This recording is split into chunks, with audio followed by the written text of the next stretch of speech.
tourné dans une série avec Jean Dujardin et je me suis fait casser la gueule. C'est ta rhum la commode.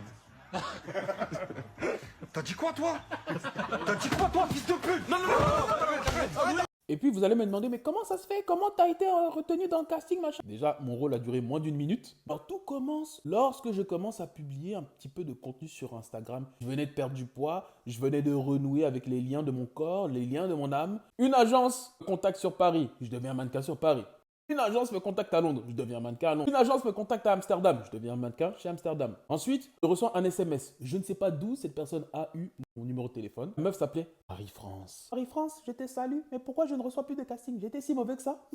Elle m'envoie un message. J'aime beaucoup ton profil, j'aimerais qu'on puisse se rencontrer pour le tournage d'une petite série sur Amazon Prime. Amazon quoi? Non, dis pas plus. Pour rien au monde, je vais dire non. Signe où? J'ai jamais payé Amazon Prime, mais ça me ferait plaisir d'y aller.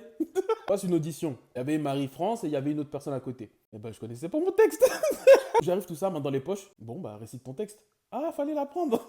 On te dit, c'est une audition. Toi, tu viens sans apprendre le texte. Mais toi, tu viens d'où, toi? Bah, je viens de France. Mais ferme ta gueule un peu. Prends la feuille et il semblerait que mes talents d'acteur, même en lisant la feuille, étaient bons. Donc, on m'a pris dans le casting. Donc, ils me transmettent la date par SMS. Information confidentielle, évidemment. Machin, il faut le révéler à personne. Si tu dis à quelqu'un que t'es viré du film et on te casse la gueule en plus. Et j'ai même des personnes qui viennent d'Afrique subsaharienne qui veulent ta peau. Hein, ils veulent te vendre. J'arrive sur le lieu de tournage, mais mon iPhone, tu vois, il me joue des tours. Je reçois un message de la veille. C'était un iMessage et il semblerait que je n'avais pas Internet. Veuillez ramener votre test PCR avant de faire partie du tournage, sinon vous ne pourrez pas y accéder. Oh là là là là là là, j'étais déjà sur les lieux de tournage, j'étais déjà devant. C'était post-Covid et en gros, tu devais t'assurer que tu n'avais pas le Covid. Test PCR, c'est-à-dire que tu dois faire le test et tu dois attendre 24 heures pour savoir si tu as le Covid ou pas. Je me suis présenté au lieu de tournage. Ils m'ont dit, tu as un test PCR? Non. Ah, c'est bien ce qui me semblait. Allez, voilà, bah il y a une tente. On va te faire passer un test antigénique. Test antigénique, ils m'ont pris un truc, hein. Ils l'ont enfoncé dans le nez comme ça. Ah, quelle douleur.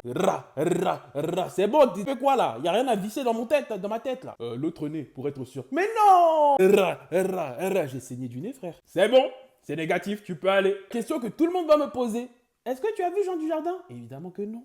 Hein, il n'était pas dans les scènes où j'étais. Le tournage a duré, en tout cas pour ma part, une demi-journée. Il y avait un point imminent que j'avais complètement oublié. Moi, j'ai peur des chiens. Dans la scène, il y avait un chien. Et le chien, il rôdait partout. J'étais tétanisé. Donc, du coup, j'étais pas du tout concentré sur les répliques que je devais dire. Bon, ensuite, je suis ressorti du tournage. Il était midi, 13h. Moi, j'ai touché 150 € ou 120, je sais plus. J'en ai jamais vu la couleur. Et j'étais juste content de faire partie d'une série. Même si on m'a vu que 40 secondes. Mais puis, t'arrives au taf. Oh! Il y a une star parmi nous! Allez, retourne faire la compta, là.